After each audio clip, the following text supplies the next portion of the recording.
Zaman Ziouane, donc on l'a dit, hein, pas de mise en place du RIC, pas de rétablissement de l'impôt sur la fortune.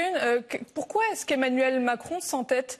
Qu'est-ce qu'il craint, le chef de l'État? Exactement. Donc, vous me facilitez l'argument.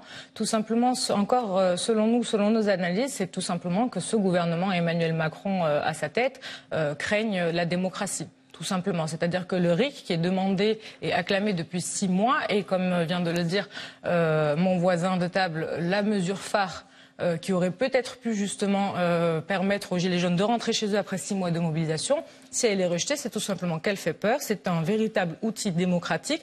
Et selon nous, demain, si nous instaurons le RIC, si nous permettons aux Français de se saisir de leur pouvoir, la première des questions qu'ils risquent de poser aux autres Français, c'est tout simplement est-ce que, oui ou non, on se maintient dans l'Union européenne?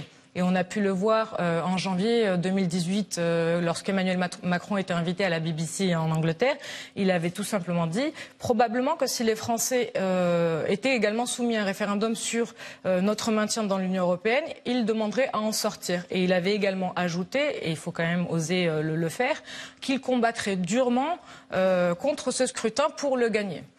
De très nombreux Français aujourd'hui réclament, ont des revendications qui étaient proposées en l'occurrence par l'UPR dans le programme de 2017, mais les Français n'étaient pas au courant parce qu'ils ne connaissaient pas François Asselineau.